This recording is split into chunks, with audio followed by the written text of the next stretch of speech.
లూకాసు వార్త 2వ అధ్యాయము 36వ వచనాన్ని చదువుకుందాం.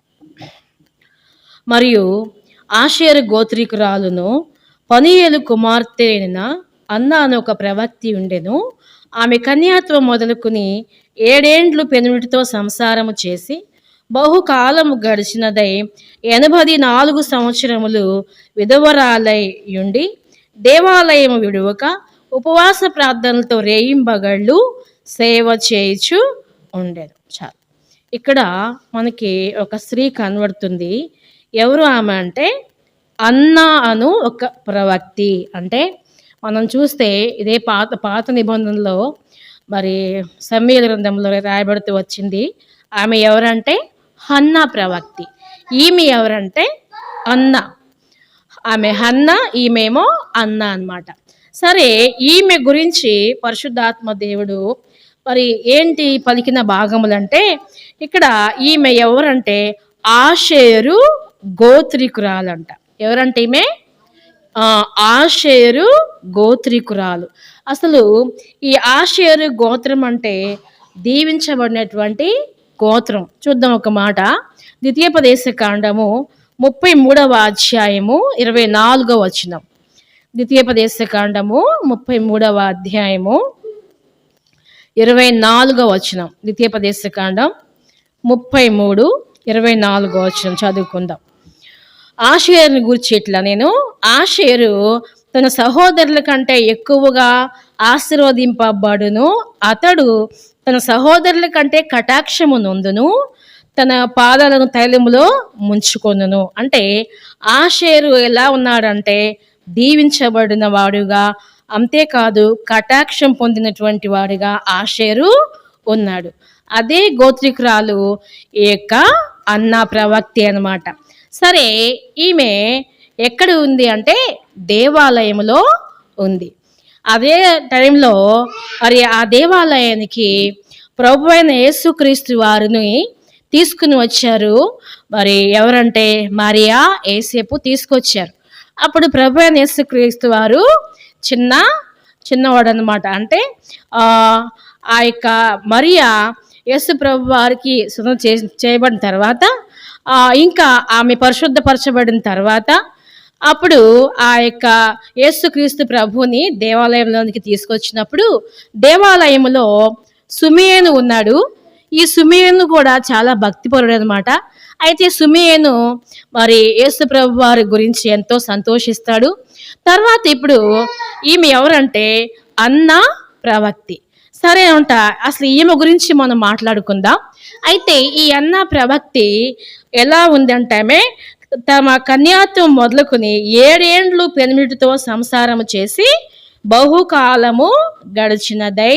అంటే ఈమె అంట కన్యాత్వం మొదలుకొని మరి 7 ఏండ్లు పెనిమిటితో సంసారం చేసిందంట. అంటే ఇక్కడ పరిశుద్ధాత్మ దేవుడు రాసిన భాగం ఏంటంటే ఆమె వివాహమైన తర్వాత 7 ఏండ్లు కాపురము చేసిన తర్వాత ఆమె పెనిమిటి చనిపోయాడని చెప్పబడలేదు, కానీ కన్యాత్వం మొదలుకుని 7 ఏండ్లు పెనిమిటితో సంసారం చేసింది. అంటే ఆమె జీవితంలో కన్యకగా ఉంటూ వచ్చింది. అంటే వివాహము కాకముందు కూడా పరిశుద్ధంగానే జీవించింది ఈ అన్నా ప్రవక్తి.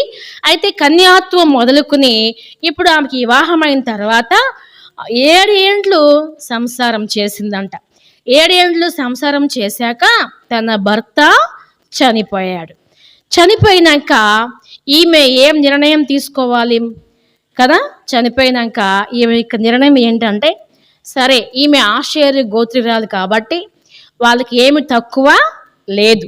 అంటే వారి యొక్క తండ్రి యొక్క వంశము ఎంతో దీవించబడినటువంటి వంశం. ఇప్పుడు తండ్రి ఇంటికి వెళ్ళిపోయి అక్కడే ఉండి మరొక వివాహం ఆమె చేసుకోవచ్చు. అన్ని అవకాశాలు ఆమెకి ఉన్నాయి. కానీ అన్నా ప్రవక్తి అంట అలా కాకుండా ఏం చేసిందంటే దేవుణ్ణి ఆమె ఆశ్రయించిందంట కదా. చూద్దాం ఒక మాట. మనము ఇర్మియా గ్రంథంలో ఒక మాట రాయబడుతూ వచ్చింది. ఇర్మియా గ్రంథము 49వ అధ్యాయము 11వ వచనంలో, ఇర్మియా 49:11 వచనం. ఇర్మియా గ్రంథము 49:11. ఇక్కడ విధవరాళ్ళు చేయాల్సిన పనేంటో ప్రభు చెప్తాడు. ఇర్మియా గ్రంథము 49వ అధ్యాయము, ఇర్మియా గ్రంథము 49:11. ఇర్మియా 49వ అధ్యాయము 11. ఇక్కడ రాయబడుతూ వచ్చింది, అనాథులకు నీ పిల్లల్ని విడువము, నేను వారిని రక్షిస్తాను, నీ విధవరాండ్రు నన్ను ఆశ్రయింపవలెను. ఇక్కడ ఏం రాయబడుతూ వచ్చిందంటే, నీ విధవరాండ్రు నన్ను ఆశ్రయింపవలెను.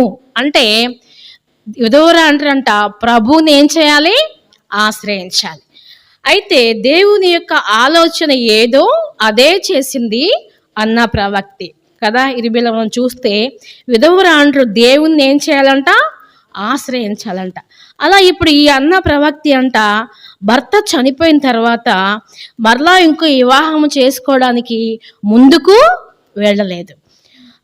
ఆమె యొక్క ఈ లోకాశలన్నీ కూడా కదా, అన్నీ కూడా ఏం చేసిందంట? విడిచిపెట్టేసింది. ఏది కూడా ఆమెకి మనసు లేదు.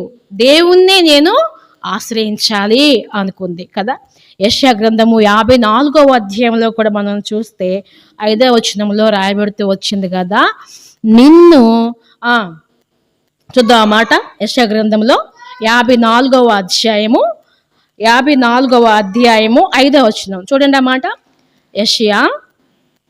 యెషయా గ్రంథము, నిన్ను సృష్టించిన వాడు నీకు భర్త అయి ఉన్నాడు. అంటే ఎవరైతే ఆమె నిర్మించాడో, ఎవరైతే చేశాడో ఆయనే భర్త అయి ఉన్నాడని చెప్పేసి అదే గురి కలిగింది ఆమె కదా. అంటే అలాంటి భావన కలిగి ఆమె ఏం చేసిందంటే ఇక దేవుణ్ణి ఆశ్రయించింది.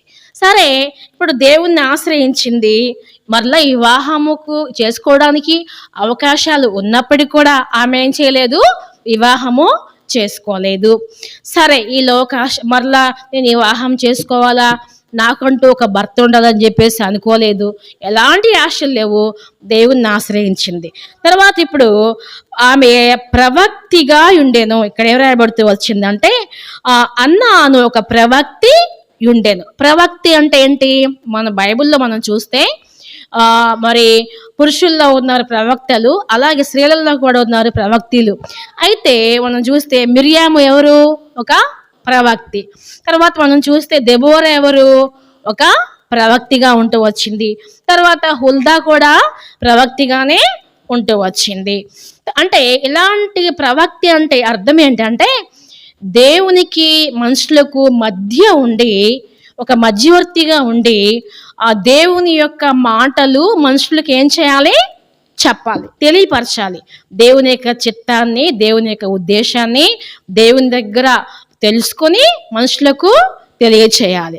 ఎంత ప్రార్థనా పర్రాలైతే ఆమె దేవుని యొక్క స్వరాన్ని వింటూ వచ్చింది కదా. దేవుని యొక్క స్వరాన్ని విని ఆమె మనుషులకు చెప్పేదంట కదా.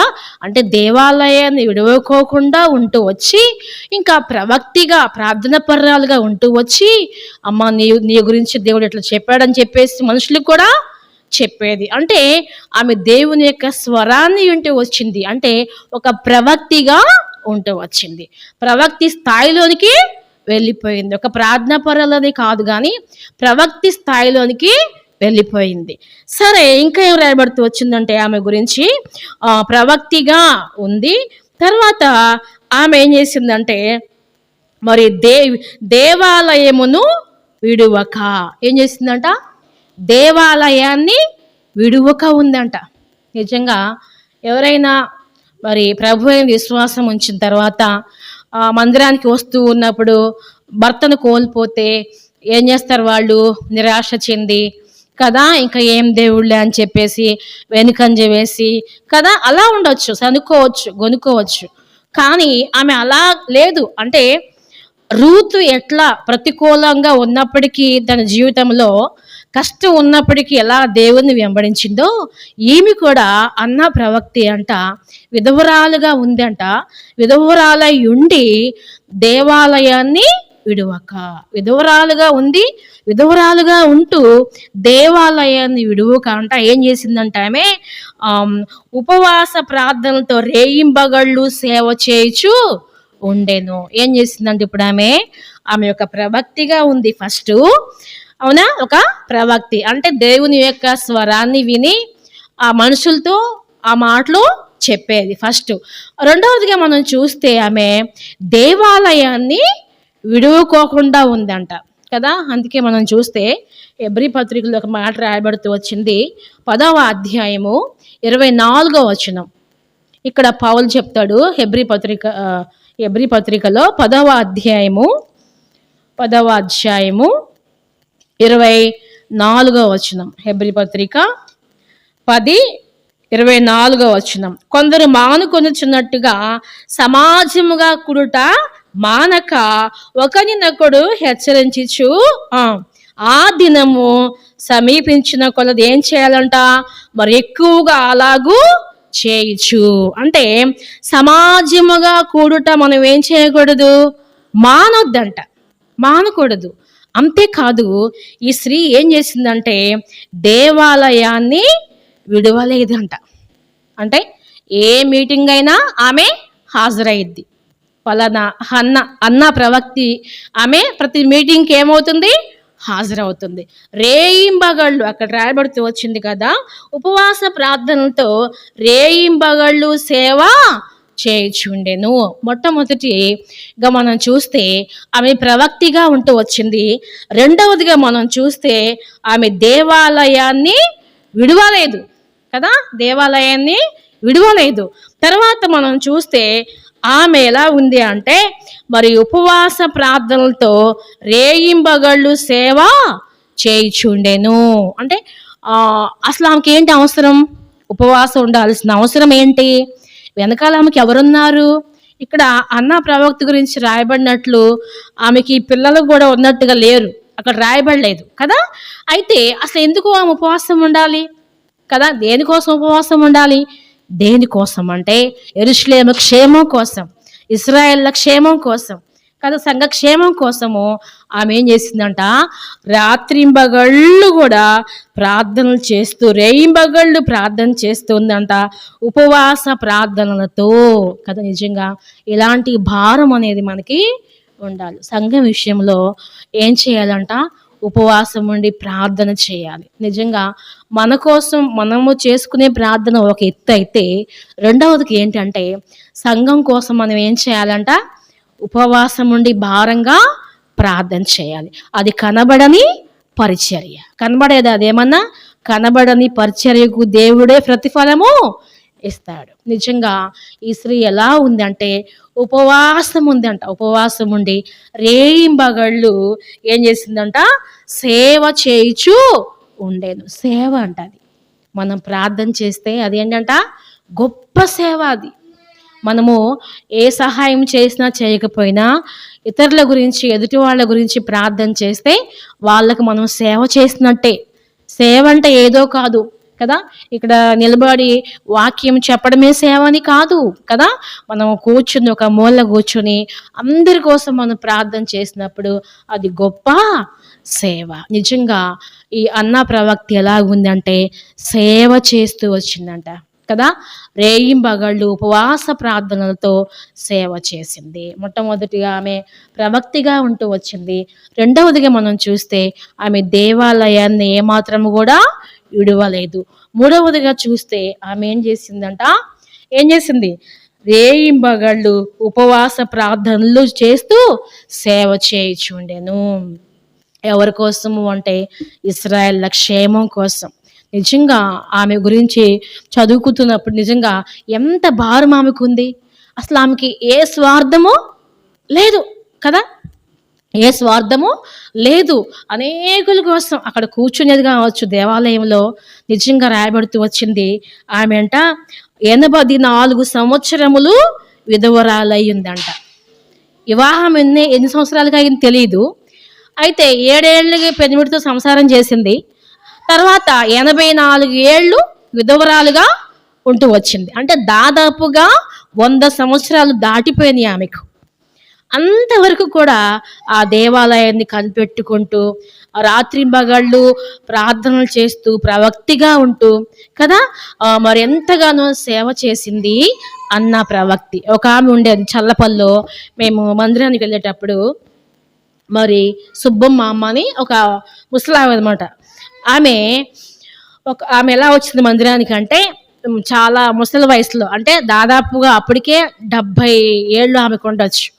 సరే అప్పుడు ఎందుకో బాధగా ఉండి ఆ మందిరానికి వచ్చింది. అంతకుముందు ఆమె ప్రభువుని నమ్మలేదు. మందిరానికి వచ్చి ఎవరితో తన బాధ చెప్పుకుంటే ఆమెను తీసుకొచ్చి సేవకులకి పరిచయం చేశారు ఎవరో. పరిచయం చేస్తే ఆమె ఏం చేసేదంటే ఇక పరిచయం చేసిన దగ్గర నుంచి కూడా ఉదయకాలం వచ్చేది, పొద్దున్నే వచ్చి మందిరం అంతా నీట్గా ఊడ్చేది. పెద్ద మందిరం అది. మందిరం అంతా నీట్గా ఊడ్చేది. తర్వాత ఈ రోడ్డు పైన మొత్తం నీట్గా ఊడ్చేది. తర్వాత మళ్ళీ పైకి వచ్చేది, పైన సేవకులు ఉండే ప్లేస్కి వచ్చేది. అక్కడికి వచ్చి ఆ షింక్లో అంట్లు ఉంటే ఆ షింకుల అంట్లన్నీ నీట్గా కడిగేసేది. తెల్లగా తోమేది ఆమె ముసలమ్మ. తెల్లగా తోమేసేది. తర్వాత ప్రతి గదికి వెళ్ళి నీట్గా ఊడ్చేసేది. నీట్గా ఊడ్చేసిన తర్వాత ఇక కొంచెం టీ తాగేది అంతే. టిఫిన్ చెయ్యి మా అమ్మ అంటే నాకు వద్దమ్మా, నేను వాళ్ళకి భారంగా ఉండకూడదు అని చెప్పేది. అయ్యో ఎంత పని చేసావు కదా, కొంచెం టిఫిన్ చేస్తే ఏమవుద్ది అంటే నాకు వద్దమ్మా అనేది. ఎప్పుడన్నా ఒక్కసారి మాత్రమే తినేది, కానీ రోజు మాకు తినేది కానీ కాదు. నిజంగా ఆ మా అమ్మ యొక్క సేవ ఎంత గొప్పది అంటే ఇట్లా వంగిపోయేది, ఇట్లా నడుము అనేది ఇలా వంగిపోయే అంతా ఊడ్చేది. చాలా పరిచయం ఆ మామతో మాకు. అయ్యా బాబురావు అనేది, రిబ్కా అనేది చాలా పరిచయం ఆమెతో మాకు. చక్కగా కూర్చుని నవ్వుకునేవాళ్ళం. ఆ మా అమ్మ నిజంగా మా అమ్మ నీకు వయసు అయిపోయింది కదా అంటే చెప్పేది, నా వయసు అయిపోయింది కదా, ఇంకా నేను ఎక్కువ కాలము బ్రతకను కదా, కాబట్టి ఇప్పుడు నేను సేవ చేసుకుంటున్నా అనేది. నన్ను దేవుని సేవ చేసుకోనిండమ్మా, నేను చేస్తానమ్మా. ఎంత తెల్లగా అంటే అంత తెల్లగా తోమేది. అసలు ఆ మా అమ్మ కడిగిందంటే ఇంకా పేరు పెట్టే పనే లేదు, అంత తెల్లగా కడిగేది అనమాట. ఇక తెల్ల చీర కట్టుకునేది చక్కగా. కొన్నాళ్ళకి మేము ఇక సేవకి వెళ్ళిపోయిన తర్వాత ఆ మా అమ్మ చనిపోయిందంట. మేము రావడానికి కుదరలేదు. నిజంగా అంత పరిచయంగా మా అమ్మ ఉండేది. ఎందుకంటే ఒక ఆశ అది. ఇప్పుడు దేవుని సేవ చేయాలన్నా, దేవుని ఇంట్లో పని చేయాలన్నా ఒకరు చెప్తే వచ్చేది కాదు. అది దేవుని మందిరానికి రావాలన్నా అది ఒకరు చెప్తే వచ్చేది కాదు. అది హృదయంలో నుంచి మనకే ఆశ కలగాలి. మందిరానికి వెళ్ళాలా, ఓర్చాలా, ప్రార్థించాలా, ఇలాంటివన్నీ కూడా దేవుని ఆత్మ మనలో ఉండి చెప్తేనే మనము చేస్తాం. ఇది గొప్ప దీవెన.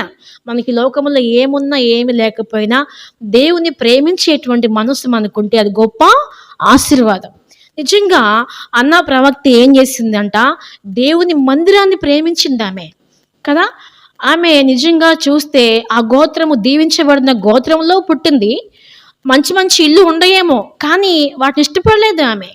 దేవాలయాన్ని ఇడువక ఉందంట. అందుకే ఒక మాట రాయబడుతూ వచ్చింది కీర్తనలు 26వ అధ్యాయంలో 8వ వచనంలో, దేవా నీ నివాస మందిరం నేను చూడమాట. కీర్తనలో 8వ అధ్యాయము 26వ అధ్యాయము 26వ అధ్యాయము కీర్తనలు 26వ అధ్యాయము 8వ వచనం, యెహోవా నీ నివాస మందిరమును నీ తేజో మహిమ స్థలమును నేను ప్రేమించుచున్నాను. ఏంటంట, యెహోవా నీ నివాస మందిరమును నీ తేజో మహిమ నిలిచే స్థలమును నేను ప్రేమించుచున్నాను. ఈ మాట ఎవరు చెప్తున్నారు? దావీదు అంటున్నాడు. దావీదుకి ఏం ఆశ అంట? దేవుని మందిరం అంటే దావీదుకి ఆశ. అందుకే దావీదు దేవుని మందిరం కట్టడం కోసమని చెప్తాడు ప్రవక్తతో. అయితే ఆ దేవుని చిత్తము కాలేదు, కానీ దేవుని మందిరం కోసం ఏదైతే అవసరమో అవన్నీ కూడా దావీదు చేస్తాడు, సమకూరుస్తాడు. అంటే దావీదుకి దేవుని మందిరం అంటే అంత ఆశ. ఇదే మాట మన హెబ్రోన్లో కూడా రాయబడి ఉంటుంది ఒక గోడ మీద. ఏమని అంటే, దేవా యెహోవా నీ నివాస మందిరమును నేను అంటే భగత్ సింగ్ గారికి కూడా ఈ మాట చాలా ఇష్టం అనమాట. అందుకే ఆయన హెబ్రోన్లో ఆ మాట రాయించాడు ఆయన. ఎందుకంటే దేవుని మందిరం పైన మనకి ఏముండాలి? ఇష్టం ఉండాలి. అసలు ఎప్పుడు మందిరానికి వెళ్ళి పడిపోవాలా కదా. నిజంగా నాకు కూడా పిచ్చి, దేవుని మందిరం అంటే చాలా పిచ్చి. ప్రభువుని నమ్ముకున్న తర్వాత ఎప్పుడు దేవుని మందిరానికి వెళ్ళాలా, పరిగెత్తుకుని వెళ్ళాలా.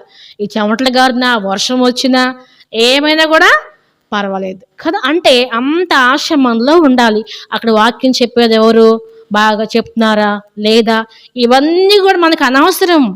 దేవుని మందిరానికి ఒక నియామక కూడిక ఉంది అంటే ఖచ్చితంగా మనం ఏం చేయాలి? ఆ కూడికి వెళ్ళాలి. అక్కడ మనం ఏం చేయాలి? హాజరవ్వాలి. దేవుడు మనకంటే ముందే వచ్చి ఇక్కడ కూర్చుంటాడు కదా. ఈరోజు కూడిక ఉందంటే మనకంటే దేవుడు ముందే వచ్చి కూర్చున్నప్పుడు, నిజంగా దేవుడు చూసినప్పుడు, దేవుడు లెక్కించినప్పుడు, ఒకవేళ మనం కనబడకపోతే, మనం రాకపోతే దేవుని యొక్క ఆశీర్వాదాన్ని మనము కోల్పోతాం. నిజంగా అలా దేవుని మందిరాన్ని ప్రేమించింది అన్న ప్రవక్తి. సరే, ఈమె అంట ఇంకేం చేసిందో చూద్దాము. దేవాలయాన్ని విడవలేదంట. ఇంకేం చేసింది ఆమె? ఉపవాస ప్రార్థనలు చేసింది. ఇంకా ప్రవక్తిగా ఉంటూ వచ్చింది. తర్వాత ఇప్పుడు ఆమె కూడా ఆ గడియలోనే లోపలికి వచ్చి దేవుని కొనియాడి, ఇక్కడ రాయబడుతూ వచ్చింది. ఎప్పుడైతే ప్రభు వారిని తీసుకుని వచ్చారో, యేసుక్రీస్తు ప్రభు వారిని బాలుడిగా ఉన్నప్పుడు తీసుకుని వచ్చారు దేవుని మందిరంలోనికి.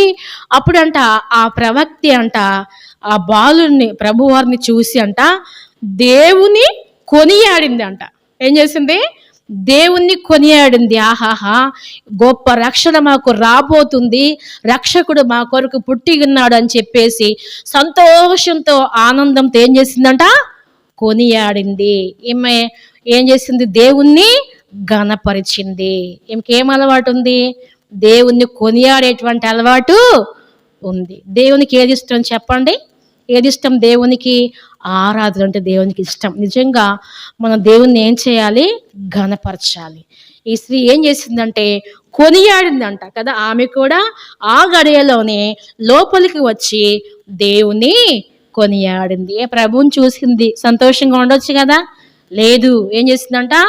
దేవుని కొనియాడింది. నేను ప్రభువుని చూశాను, రక్షకుడిని చూశాను చెప్పేసి సంతోషంగా దేవుని ఘనపరిచి, మహింపరిచి ఆరాధకురాలుగా ఉంటూ వచ్చింది కదా. ఏం అలవాటు ఉందంట? ఆరాధన చేసే అలవాటు ఉంది. తర్వాత మనం చూస్తే యెరూషలేములో విమోచన కొరకు కనిపెట్టుకుంటున్న వారందరితో ఆయనను గూర్చి ఆమె మాట్లాడుచూ ఉండెను. ఇంకేం చేసిందంట? ప్రభువుని చూసింది, కొనియాడింది, సంతోషంగా దేవుని గణపరిచింది. తర్వాత ఏం చేసిందంటే యెరూషలేములో అంటే దేవుని యొక్క మందిరంలోనంట విమోచన కొరకు కనిపెట్టుకున్న వారందరితో కూడా ఆయనను గూర్చి మాట్లాడుచూ ఉండెను కదా. సరే, ప్రభువుని చూసింది, సంతోషించింది. తర్వాత ఇప్పుడు ఏం చేసిందంట? అందరితో కూడా చెప్తుంది. ఏమని? ఇదిగో ప్రభువారు పుట్టాడు కదా అని దేవుని గురించి ఆ విషయాలందరూ కూడా అందరికీ చెప్తుందంట కదా. చూడమ్మా, ఏం రాయబడుతూ వచ్చిందంటే ఆయనను గూర్చి మాట్లాడుచూ ఉండెను. నిజంగా దేవుని మనం నమ్మేము అంటే దేవుని గురించి మనం ఏం చేయాలి? ఆయనను గూర్చి మనము మాట్లాడాలి, సంభాషించాలి.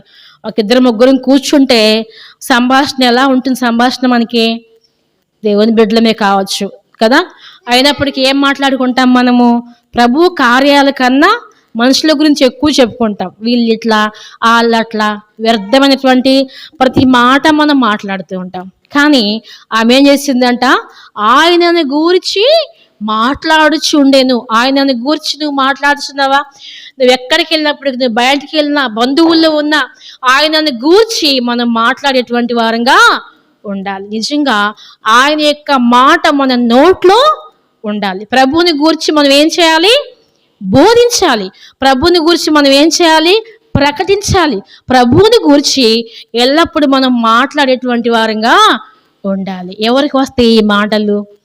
ఎవరికి దేవుని ఆత్మతో నింపబడిన వారు మాత్రమే దేవుని వాక్యాన్ని గురించి మాట్లాడతారు. ఎవరికైతే దేవుని ఆత్మ పనిచేయదో వారికి ఏ మాటలు వస్తాయి? లోకానుసరమైన మాటలు వస్తాయి. మనము దేవుని యొక్క ఆత్మతో నిత్యము నింపబడాలి. అప్పుడు మనం ప్రభువుని గురించి మాత్రమే మాట్లాడతాం. మన మాటలు కొద్దిగా ఉండాలి. ఆ కొద్ది మాటల్లో ప్రభువుని గురించి మనం ఏం చేయాలి? మాట్లాడాలి. నిజంగా ఆ స్త్రీ అంట ప్రభువుని చూసి విమోచన కొరకు ఎవరైతే కనిపెట్టుకుని ఉన్నారో వారి యొద్దకు వెళ్ళి ఇప్పుడు బోధిస్తుంది. ఏమంటే, ఇదిగో నేను ప్రభువుని చూశాను కదా, ఇదిగో రక్షకుడు మన కొరకు పుట్టి ఉన్నాడు అని ఎన్నో సంభాషణ సంతోషంగా దేవుని ఆత్మతో నింపబడి చక్కగా ఎంతగానో దేవుని మాటలు అందరితో మాట్లాడుతూ ఉందంట. ఆయనను గూర్చి ఆమె మాట్లాడుచుండెను. సమరయ స్త్రీ ఏం చేసింది? సమరయ స్త్రీ ప్రభు దర్శించాడు ఆమెని కదా, తర్వాత రక్షణ పొందింది, మారు మనసు పొందింది, ఆ కొండ విడిచిపెట్టేసింది, ఊర్లోనికి వెళ్ళింది. ఏం చేసింది? ఆయనను గూర్చి ఇక సాక్షిగా ఉంది, ప్రకటించింది. ఇదిగో నేను ప్రభువుని చూశాను కదా, ప్రభువుని చూశాను అని చెప్పి ఎంతో స్వేచ్ఛగా ధైర్యంగా దేవుని వాక్యాన్ని గురించి ఆమె మాట్లాడుతుంది. నిజంగా మనం ప్రభువుని యేసుక్రీస్తు గురించి ఏం మాట్లాడుతున్నాం? సమయం అయిపోతుంది, దేవుని రాకడ వచ్చేస్తుంది కదా. నిజంగా ఎక్కడికన్నా మనం బయటికి వెళ్ళినా, బంధువుల్లో ఉన్నా కూడా మన సంభాషణ దేవుని గురించే రావాలి. నిజంగా ఆయన గురించి ఆమె మాట్లాడుతుంది. ఈ మాట నాకు చాలా నచ్చింది. ఏంటంటే ఆయన గురించి మాట్లాడింది అంట. ఏం మాట్లాడిందో కదా. నిజంగా ఈ లోకానికి రక్షకుడు పుట్టాడు అని ఆ స్త్రీ ఎంతో సంతోషంగా చెప్పింది కావచ్చు. తర్వాత మనం చూస్తే ఆ స్త్రీ ఆయన గురించి మాట్లాడుతూ వచ్చింది. మనం ఈ గురించి ఎన్ని విషయాలు మనం మాట్లాడుతూ వచ్చాము? ఇప్పుడు 5 విషయాలు మనం మాట్లాడుతూ వచ్చాం. ముందే ఆమె ఎవరంటే ప్రవక్తిగా ఉంటూ వచ్చింది. తర్వాత మనం చూస్తే ఆమె ఉపవాస ప్రార్థనలు చేస్తూ వచ్చింది. తర్వాత ఆమె దేవాలయాన్ని ఏం చేసింది? విడవలేదు. ఫస్ట్ ఏంటి? ప్రవక్తి. రెండవదిగా ఆమె ఏం చేసింది? దేవాలయాన్ని విడవలేదు. మూడవదిగా ఉపవాస ప్రార్థనలు చేసింది. నాలుగవదిగా మనం చూస్తే దేవుణ్ణి కొనియాడింది. ఐదవదిగా మనం చూస్తే ఆయనను గూర్చి మాట్లాడింది ఈ ప్రవక్తి కదా. అంతేకాదు, ఆమె మొట్టమొదట భర్త చనిపోయిన తర్వాత దేవుణ్ణి ఆశ్రయించి దేవుని యొక్క ఉద్దేశాన్ని ఆమె చేస్తూ వచ్చింది. మన జీవితాలలో ఏదైనా కూడా మన మేలుకే సంభవిస్తాయి. ఒకవేళ అన్న ప్రవక్తి కనుక భర్త చనిపోకుండా ఉండాడే అనుకోండి కదా, భర్త చనిపోలేదు ఉన్నాడే అనుకోండి, ఆమె ప్రవక్తిగా మారేది కాదేమో కదా, దేవాలయాన్ని విడవకోకుండా ఉండేది కాదేమో కదా, వచ్చేది కాదేమో సరిగా. తర్వాత మనం చూస్తే ఆమె రేయింబగళ్ళు సేవ చేసేది కాదేమో కదా. అంటే దేవుడు ఏ చేసినా మన మేలు కొరకే చేస్తాడు. మన జీవితంలో ఒక శ్రమ వచ్చిందంటే, ఒక కష్టం వచ్చిందంటే ఎవరి కోసం? అది మన మేలు కోసమే కదా. ఇర్మియాలో ఒక మాట రాయబడుతూ వచ్చింది. ఇర్మియా గ్రంథము 29వ అధ్యాయము 11వ వచనం. ఇర్మియా 29:11 వచనం చూడండి ఆ మాట. ఇర్మియా గ్రంథము 29వ అధ్యాయము 11వ వచనం. ఇర్మియా 29:11.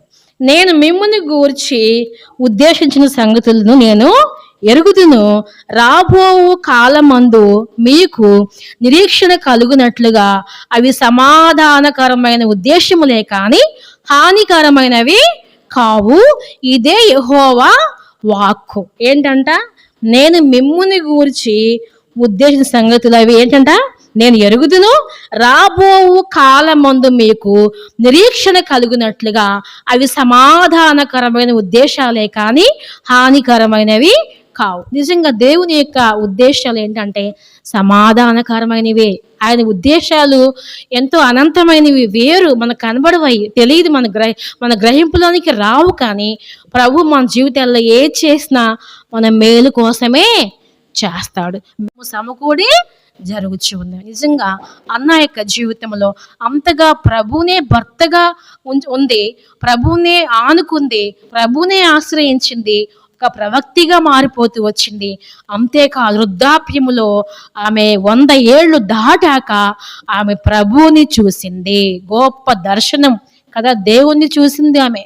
ప్రభు యేసుక్రీస్తు వారిని చూసింది ఆమె కళ్ళారా. నిజంగా ప్రభు కొరకు కనిపెట్టుకున్నారు వాళ్ళు. సుమేను చూశాడు, తర్వాత అన్నా ప్రవక్తి కూడా చూసింది. నిజంగా ఎంత గొప్ప బాధ్యత అది కదా. అంటే అన్న ప్రవక్త యొక్క జీవితంలో మనం ఏం నేర్చుకోవాలి కదా. ఇది విధవరాలకే కాదు, అందరికి కూడా ఈ యొక్క వాక్యాలు వర్తిస్తాయి. నిజంగా ఆమె రేయింబగళ్ళు ఏం చేసిందంట, ఉపవాస ప్రార్థనలతో సేవ చేసింది. మన జీవితాల్లో కూడా అలాంటి మనసు మనకు కలిగి ఉండాలి. అంతేకాదు దేవాలయాన్ని విడువక అన్ని మీటింగ్స్కి కదా, అన్ని కూడికలకి ఆమె హాజరయ్యేది కావచ్చు కదా. నిజంగా అలాంటి మనసు మనం కలిగి ఉండాలి. అంతేకాదు ప్రవక్తి స్థానం అంటే ప్రార్థించేది, అంతేకాదు దేవుని యొక్క స్వరాన్ని వినేది, దేవుని మాటను వినేది ఆమె. దేవుని మాట విని మనుషులకు తెలియపరిచేది. అంతేకాదు దేవుని ఏం చేసిందంట, ఆమె కొనియాడింది అంటే దేవుణ్ణి ఘనపరిచింది కదా, మహింపరిచింది. అంతేకాదు ప్రభు అయిన యేసు గురించి అందరితో కూడా ఆమె మాట్లాడుచూ ఉండేను. నిజంగా మనము కూడా అలాంటివి నేర్చుకోవాలి. ప్రభు గురించి మాట్లాడేది నేర్చుకోవాలి. అంతేకాదు దేవుణ్ణి కొనియాడేది నేర్చుకోవాలి. ఇంకేం చేయాలి, ఉపవాస ప్రార్థనలు మనము చేయాలి. ఒక ప్రవక్తిగా ఆమె మారిపోతూ వచ్చింది. ఎంత భక్తి ఉంటే కదా ఆమె అలా ప్రవక్తిగా మారుతూ వచ్చింది. మన జీవితాల్లో కూడా అలాంటి అనుభవాన్ని మనం కలిగి ఉండాలి. నిజంగా ఆమె అన్న ప్రవక్తి అలా జీవిస్తూ వచ్చింది. నిజంగా ఆమె జీవితము దేవునికి ఎలా ఉంది చెప్పండి, మహిమకరంగానే ఉంటూ వచ్చింది. మనం కూడా అన్న ప్రవక్తిలాగా దేవుని సేవ చేయాలి. సేవ చేయటం అంటే కనబడే సేవ అని కాదు, కనబడకుండానే ప్రభు సేవ మనము చేయొచ్చు. దేవుడి వాక్యాన్ని దీవించును గాక.